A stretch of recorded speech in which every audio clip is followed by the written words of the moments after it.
नमस्कार, स्वराज एक्सप्रेस में आप सभी का स्वागत है। मैं हूं आपके साथ कविता पांडे। बुलेटिन की शुरुआत करेंगे जहां भारत निर्वाचन आयोग का प्रेस कॉन्फ्रेंस, लोकसभा चुनाव तैयारियों पर ब्रीफिंग बनाया गया है। टर्नआउट इंप्लीमेंटेशन प्लान, ऐसे बूथ्स की और ऐसी कॉन्स्टिट्यूएंसीज की गणना की गई है, छांटे गए हैं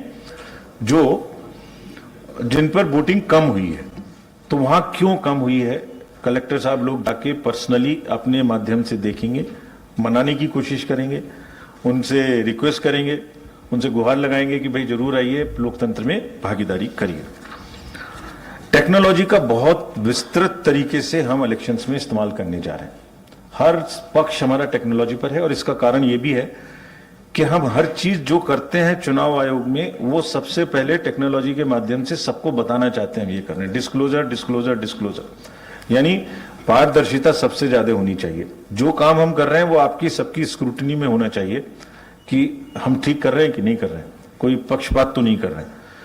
तो अधिकांश चीजें हर प्रोसेस की वो डिस्प्ले होती हैं हमारे वेबसाइट पर, और उसकी सबकी कॉपी जहां तक है, जिस प्रोसेस की भी, चाहे मशीन का रैंडमाइजेशन हो, चाहे वोटर लिस्ट बनने का काम हो, बूथ्स बनने का काम हो, सब पॉलिटिकल पार्टीज को उसकी प्रति देकर उसके साथ ही किया जाता है।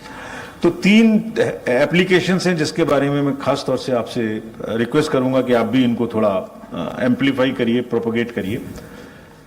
हम प्रलोभन मुक्त चुनाव चाहते हैं पूरे देश में।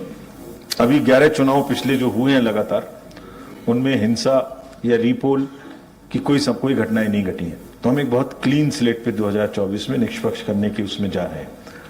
सी विजिल एक ऐप है जिसमें कोई भी मतदाता किसी भी स्थान से एक शिकायत कर सकता है। कोई टेक्स्ट लिख के हमें मैसेज कर दे उस ऐप पर, फोटो खींच के मैप कर दे, कहीं गलती हो रही है, कैंपेनिंग गलत हो रही है, कोई गलत शराब बट रही है, कोई पैसे बट रहे हैं, कोई फ्रीबीज बट रही है, तो उसको नाम और पता लिखने की भी जरूरत नहीं है।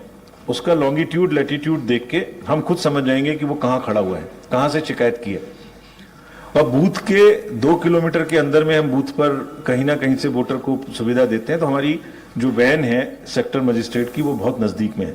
विदिन 100 मिनट्स वो टीम वहां पहुंचेगी, उसकी जांच करेगी, और जांच करने के बाद उसका जवाब भी हम उस पर लिखेंगे। इसका बहुत उपयोग हुआ है। जो ये हमने इतने सीजर्स बढ़ाए हैं, जो कैश को रोका है, फ्रीबीज को रोका है, शराब को रोका है, उसमें नागरिकों का भी बहुत बड़ा सहयोग है।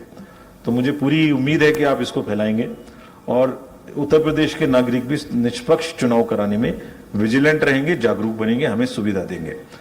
वोटर हेल्पलाइन एक दूसरा ऐप है जिस पर आप कुछ भी देख सकते हैं। आपका बूथ कहां पर है, आपका नंबर कितना है, साथ ही में एक आप अपना अगर एपिक उसको डाउनलोड करना चाहते हैं तो वो भी कर सकते हैं, ई एपिक, अगर आपका मोबाइल नंबर वोटर लिस्ट में सीडेड है तो। एक तीसरा ऐप इसी तरीके से है, नो योर कैंडिडेट, यानी आपका प्रत्याशी कौन है, उसका कोई क्रिमिनल बैकग्राउंड तो नहीं है, अगर है तो किस धारा में है, क्या उन्होंने क्राइम किया है, ये वोटर को पता लगना चाहिए। उनके क्या असेट्स हैं, क्या लायबिलिटीज हैं, क्या एफिडेविट उन्होंने फाइल किया है, ये सब वोटर को जानने का अधिकार है। तो जैसे कैंडिडेट को यह अधिकार है कि वो वोटर को बताए मैं क्या करूंगा, तो वोटर को भी यह जानने का अधिकार है कि जरा देख लूं पीछे जाके इनका बैकग्राउंड क्या है, ये क्या करेंगे, मैं अपना एक निर्णय लूंगा। तो ये जो नो योर कैंडिडेट ऐप है, इसमें उनकी फोटो, उनके एफिडेविट्स, उनकी सब चीज दिखाई देंगी। और जिनका भी क्रिमिनल बैकग्राउंड है उनको 3 बार न्यूज़पेपर में प्रकाशित भी करना पड़ेगा कि मेरा ये क्रिमिनल बैकग्राउंड है। और पार्टी को भी, जिसने उन्हें खड़ा किया है, उसको भी लिख के देना पड़ेगा, पेपर्स में प्रकाशित करना पड़ेगा कि उनका भी, उन्होंने क्यों उसको चुना, उन्हें क्यों वहां कोई दूसरे कैंडिडेट बिना क्रिमिनल बैकग्राउंड के नहीं मिल पाए इतनी बड़ी constituency. They also have to tell us. अगर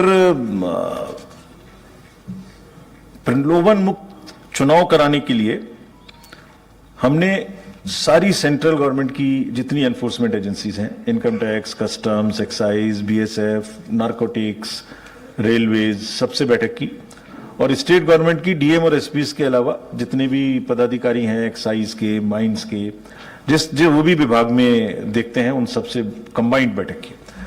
उनको ये स्पष्ट निर्देश दिए गए हैं कि क्या क्या निर्देश दिए गए हैं, ये मैं आपको बताना चाहता हूं। उत्तर प्रदेश की 30 जिलों की सीमा 9 राज्यों से लगती है, उन सब पर चेक पोस्ट बनाई जाएंगी। 7 जिले ऐसे हैं जिनकी अंतर्राष्ट्रीय सीमा है जो नेपाल से है, उस पर भी बहुत सख्त जांच की प्रक्रिया रहेगी, क्योंकि वहां से पूरे राज्य के अलावा पूरे देश में भी कोई ऐसी चीज का आना जाना ना हो, इस पर बहुत ध्यान रहेगा सख्त। इसमें कंबाइंड टीम्स जो पुलिस की, एसएसबी की और एक्साइज की, फॉरेस्ट की, बाकी जितनी सेंट्रल एजेंसीज हैं सबकी मिलके कार्य करेंगी। एनफोर्समेंट एजेंसीज को कहा गया है कि ड्रग्स के, लीकर के, कैश के, फ्रीबीज के चीज पर पूरा का पूरा ध्यान रखें अभी से। अगर जीएसटी डिपार्टमेंट है तो वो ई वे बिल को देखे, इनकम टैक्स डिपार्टमेंट है तो वो अपनी इंटेलिजेंस के हिसाब से कौन लोग कैश को सर्कुलेट कर सकते हैं ये देखें। वो राज्य में भी रोकें और राज्य से बाहर, क्योंकि पूरे देश में चुनाव है, वहां भी रोक के रखें। जितने एयरपोर्ट्स हैं उन पर एग्जम्प्टेड कैटेगरीज को छोड़ के सबकी जांच सघनता के साथ की जाए। कुछ एयरपोर्ट्स और हेलीपैड्स ऐसे भी हैं जो जहां कॉमर्शियल फ्लाइट्स नहीं आती हैं, जहां पर सिर्फ चार्टर्ड फ्लाइट्स आती हैं या हेलीकॉप्टर्स आते हैं, वहां भी जितने भी डिस्ट्रिक्ट मजिस्ट्रेट्स और एसपीज हैं उनको गाइडलाइंस स्पष्ट दी गई है कि उन पर भी एग्जम्प्टेड कैटेगरीज को छोड़ के पूरी की पूरी चेकिंग होनी चाहिए, ताकि ऐसा साधन ना बने कि वो जो जमीन से नहीं आ पाया वो हवाई मार्ग से आने का व्यवस्था चालू हो जाए। बहुत जगहों में वैलेट के माध्यम से डिजिटल ट्रांजैक्शन करके भी वोटर्स को लुभाने की प्रक्रिया कहीं कहीं शुरू हुई है, तो सभी बैंकर्स को कहा गया है कि इस पर सख्त ध्यान रखें। अगर किसी एक अकाउंट से, ये सबको आपके माध्यम से मैं बता भी रहा हूं कि जो वो लोग करने की कोशिश करते हैं वो हमें मालूम है, वैसा ना करें, करेंगे तो बहुत सख्ती से कार्रवाई होगी। आरबीआई को और बैंक्स को कहा गया है कि जो कैश लेके जाती हैं वैन्स एटीएम्स में भरने के लिए, वो रात में, शाम में 5-6 बजे के बाद नहीं चलेंगी। ऐसा नहीं कि एम्बुलेंसेज में और इन वैन्स में ही छुपा कर कैश ले जाने की व्यवस्था हो जाए, ताकि ये तो सरकारी जगह से जा रही हैं।